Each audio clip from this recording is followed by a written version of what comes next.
बिस्मिल्लाहिर्रहमानिर्रहीम। नेव based classifier को discuss करेंगे। इंट्रोडक्शन के हवाले से सबसे पहली बात यह कि सिंपल और पावरफुल है, किस वजह से ये भी फीचर्स इसके आते रहेंगे। दूसरी बात यह है कि ये प्रोबेबिलिस्टिक क्लासिफायर है, ये भी हम आगे डिस्कस करते हैं। बेस करता है बेस थ्योरम पे, जो कि 1970 सेंचुरी में कहीं जाके ये डिवाइस किया था थॉमस बेस ने। और ये जो है ना, फीचर इंडिपेंडेंस की बात करता है। फीचर इंडिपेंडेंस का मतलब यह है कि it works well with large number of features. Features की तादाद कितनी भी बढ़ा दें आप, हर फीचर को, क्योंकि ये इंडिपेंडेंटली देखता है क्लासिफिकेशन के हवाले से। इसलिए ये नहीं होता कि एक फीचर को आपने एनालाइज किया तो उसका असर दूसरे फीचर पे पड़ा है, नहीं। एक फीचर के हवाले से देखता है कि इस क्लास में प्रिडिक्ट होने के क्या चांसेस है, फिर दूसरे फीचर को इंडिपेंडेंटली क्लास के हवाले से देखता है। तो ये बड़ी अच्छी बात है इसमें। इसीलिए ये बहुत अच्छा रहता है जहाँ पर आपके पास बिग डाटा हो, स्पैम फिल्टरिंग करनी हो, सेंटिमेंट एनालिसिस करनी हो, डॉक्यूमेंट क्लासिफाई करने हो, तो वहां पर ये बहुत अच्छे से इस्तेमाल हो सकता है। अच्छा, प्रोबेबिलिस्टिक प्रेडिक्शन, जैसे कि मैंने पीछे जिक्र किया, इसका मतलब ये है कि ये जो नाइव बेस है, ये आपको सिर्फ ये नहीं बता देता कि इस डाटा की मौजूदगी में ये क्लास प्रेडिक्ट हो रही है, बल्कि प्रोबेबिलिटी भी देता है उसकी। यानी कि ये भी बताता है कि कितने परसेंट चांस है कि इस डाटा की मौजूदगी में क्लास ए हो। हाँ, कितने परसेंट चांस है कि इस डाटा की मौजूदगी में बी क्लास प्रेडिक्ट हो, और कितने परसेंट चांस है कि सी क्लास प्रेडिक्ट हो। तो ये फिक्स लेबल प्रिडिक्शन से हटके प्रोबेबिलिस्टिक प्रिडिक्शन की तरफ है ये आपका नाइव बेस। समझ गए आप? यानी फिक्स लेबल प्रिडिक्शन तो ये होती है कि बस आपको डिसीजन बता दिया कि भाई ये क्लास ए से बिलोंग करता है, विदाउट शोइंग द कॉन्फिडेंस और प्रोबेबिलिटी बिहाइंड द प्रिडिक्शन। ये कॉन्फिडेंस नहीं देता आपको कितने परसेंट चांस है, फिक्स लेबल जो होते हैं। ठीक है, तो ये है आपका probabilistic prediction based classifier. Understand करते हैं बेस थ्योरम को कि प्रोबेबिलिटी ऑफ हमारी जो हाइपोथेसिस है कि customer will by the computer provided कि उसकी एज जो है 31 से 40 है। तो इसके लिए हमें पहले देखना पड़ेगा कि क्या प्रोबेबिलिटी है कि एक शख्स ने कंप्यूटर बाय किया है और उसकी एज जो है वो 31 से 40 है। Given that somebody does buy a computer, यानी ये हमें प्रोवाइडेड है। तो हमें क्या प्रोबेबिलिटी है कि उसकी एज 31 से 40 थी, ये हमें डाटा होना चाहिए। और prior probability, how likely is it in general that a customer boys a computer. तो कस्टमर की कंप्यूटर बाय करने की क्या प्रोबेबिलिटी है।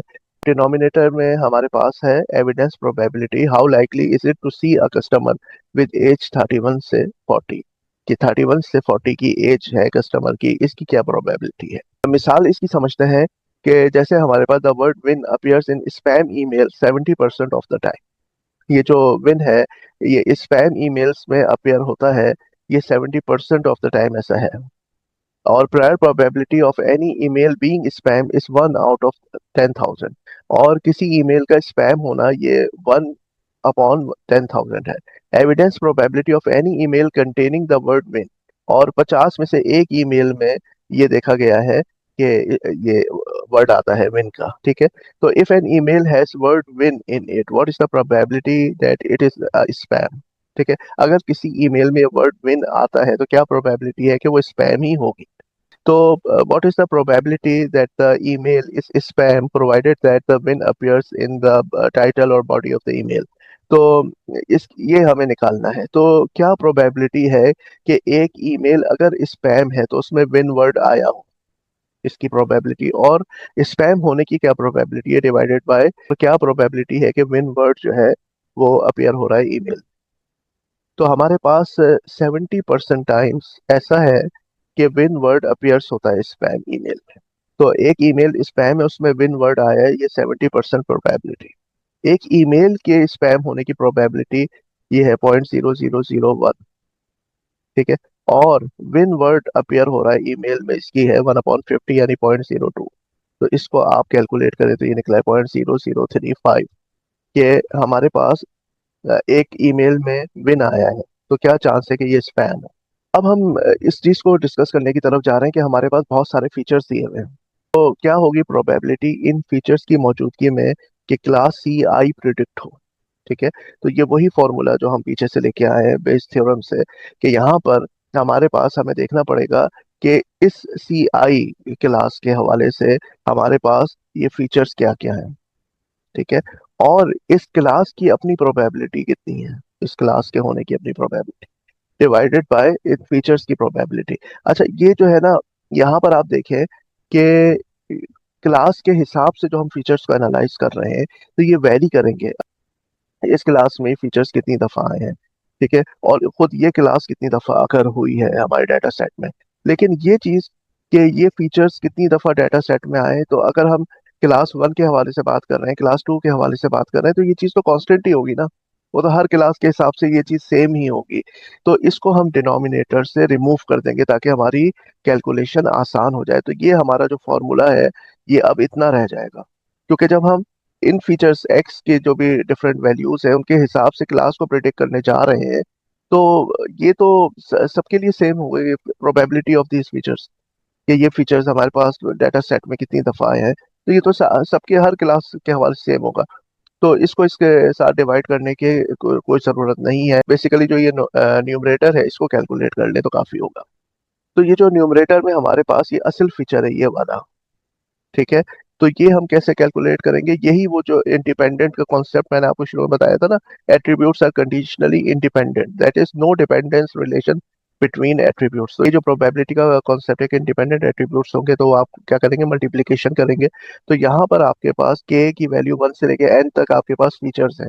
तो आप हर फीचर के हवाले से क्लास को देखेंगे, इस क्लास सी आई को, ये जो आपको कैलकुलेट करना है ना राइट हैंड साइड पे, तो इसको आप हर एक के हवाले से देखेंगे कि ये x1 फीचर के आने के क्या चांसेस हैं।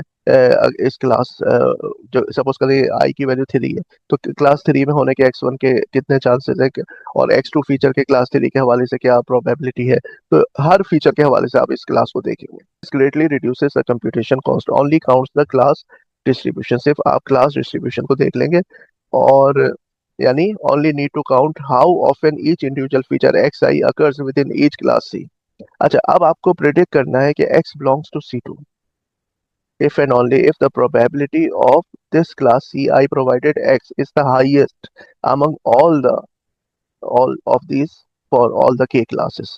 यानी हर क्लास के हवाले से आपने x फीचर्स को एनालाइज किया, तो जिस क्लास के हवाले से ज्यादा वैल्यू आएगी ना, तो हम कहेंगे कि x फीचर्स की मौजूदगी में ये क्लास जो है वो ज्यादा इम्पोर्टेंट है, इसकी प्रोबेबिलिटी ज्यादा है। जी, तो x की मौजूदगी में ये ज्यादा है कि ये क्लास जो है ये इससे रिलेटेड हो, इसकी प्रोबेबिलिटी ज्यादा है। एक्स फीचर्स की मौजूदगी में क्लास सी आई से बिलोंग करना के ज्यादा चांसेस। यानी आपने हर क्लास के हवाले से प्रोबेबिलिटी को कैलकुलेट कर लिया, सही है। अब आप क्या करोगे कि आप देखोगे कि किस क्लास के हवाले से इस प्रोबेबिलिटी की वैल्यू ज्यादा आई है, बस ये एक्स की मौजूदगी में वही क्लास के होने के ज्यादा चांसेस हैं। तो जब आपके पास ये निकल आएगी ना वैल्यू, तो फिर आप इसको प्रोबेबिलिटी ऑफ सी आई से मल्टीप्लाई कर देंगे, तो ये फॉर्मूला पूरा हो जाएगा। अब आइए हम न्यूमेरिकल सॉल्व कर लेते हैं। ये हमें डाटा दिया हुआ है, 14 रोज है इसमें, 9 12 13 14, ठीक है।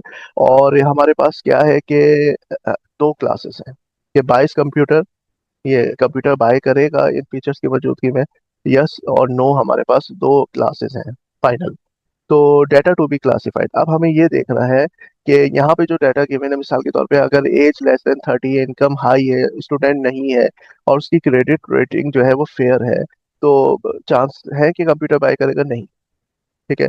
31 से 40 एज का है, हाई इनकम है, स्टूडेंट नहीं है, क्रेडिट रेटिंग फेयर है, तो चांसेस हैं कि कंप्यूटर बाय करेगा। तो इस तरह ये कुछ ऑब्जर्वेशंस, कुछ डाटा हमने कलेक्ट किया कस्टमर के बारे में।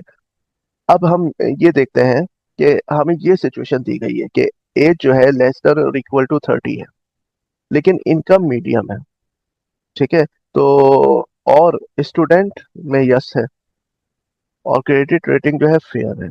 अब अगर आप इस तरह की कोई रो यहाँ पे ढूंढने के लिए जाएंगे कि एज जो है लेस देन और इक्वल टू 30 हो, और साथ में इनकम मीडियम हो, तो यहाँ तो हाई है, और यहाँ पर आ जाए तो ये मीडियम है, ठीक है, और इसके अलावा ये भी मीडियम है। अब लेकिन यहाँ पे मसला क्या है कि स्टूडेंट जो है ना वो यस है, तो यहाँ पे एक में स्टूडेंट यस है और एक में स्टूडेंट जो है वो नो है, सही है। अच्छा, और क्रेडिट रेटिंग फेयर, तो जहां पर हमें ये तीनों एट्रीब्यूट्स मिल गए थे वहां पे क्रेडिट रेटिंग फेयर नहीं मिल रही, वहां पर एक्सीलेंट मिल रही है, ठीक है। और जहां पर यहाँ पे एक फीचर नो था तो वहां पे फेयर मिल रही। तो यानी कि इस डाटा की वैल्यूज के साथ हमारे पास यहाँ पर कोई रो नहीं है। तो अब हमें इस डाटा की मौजूदगी में पूछना है कि भाई क्या चांसेस हैं कि एक्स कंप्यूटर बाय करेगा, एक्स के ये फीचर की वैल्यूज हैं।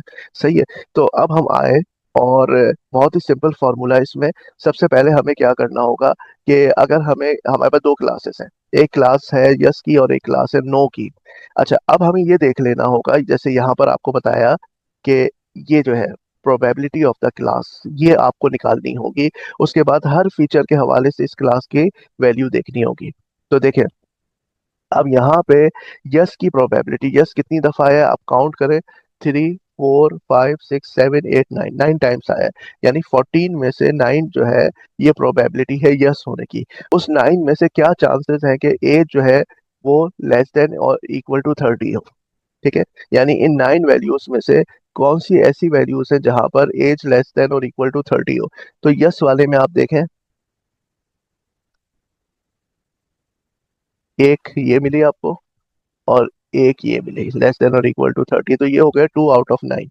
यहाँ पे हमने कैलकुलेट भी कर ली है। अब जैसे एज है ना, इसमें आप देखें वैल्यूज आपके पास तीन है, यानी लेस देन इक्वल टू 30 है, 31 से 40 है और ग्रेटर देन 40 है। तो हमने हर एक की प्रोबेबिलिटी यस के लिए भी कैलकुलेट कर ली है और नो के लिए भी कैलकुलेट कर ली है। ठीक है।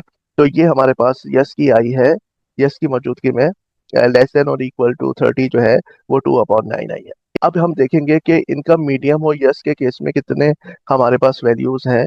तो इनकम मीडियम यस के केस में एक और दो, तीन और चार, तो ये हमारे पास 4 आउट ऑफ 9। तो ये हमने इनकम के हवाले से भी यहाँ पे नोट कर लिया है, हाई मीडियम और लो में यस की क्या प्रोबेबिलिटी है, नो की क्या है।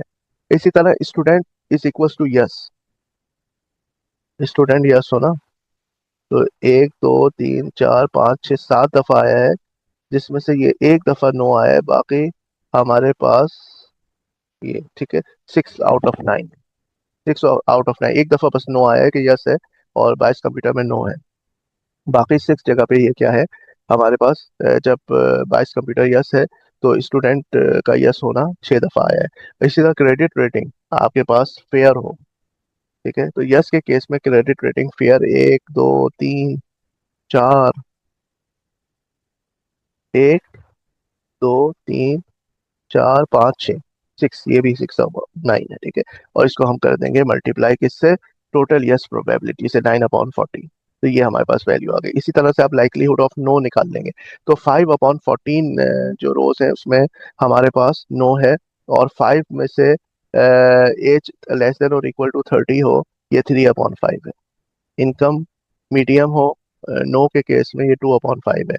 स्टूडेंट यस हो नो के केस में तो ये सिर्फ एक दफा आपने देखा था ना, और 2/5 ये इस तरह। ये आगे क्रेडिट रेटिंग आपके पास फेयर हो नो के केस में, तो 2/5 हमने कैलकुलेट किया होता। तो ये हमने कैलकुलेट कर ली। अब यहाँ पे देखने में हमारे पास वैसे तो समझ आ रहा है कि ये वैल्यू बड़ी है इसके मुकाबले में, लेकिन हम प्रोबेबिलिटी अगर निकालेंगे तो प्रोबेबिलिटी ऑफ यस निकालनी है, तो likelihood of yes divided by all likelihood जो कि यस और नो के केस में आया है। तो ये 0.02 821 डिवाइडेड बाय, और ये दोनों वैल्यूज आप लिख देंगे, और जो नो की लाइकलीहुड आई है उसको डिवाइड कर देंगे टोटल से, तो ये हमारे पास वैल्यू आ गई। तो इसको आप सम अप करेंगे ना, तो ये आपका हो जाएगा 1। सही है। तो आप देखें 80% चांस है यस के, तो यानी कॉन्फिडेंस लेवल बढ़ गया ना, यहाँ पे 19% चांस है नो होने के। तो कितना अच्छा कॉन्फिडेंस लेवल आया। तो probability of yes is 0.8057, therefore X belongs to, जी इंशाल्लाह एक्स जो है कंप्यूटर खरीदेगा, ये बात साबित हो गई। ठीक है। Thank you very much.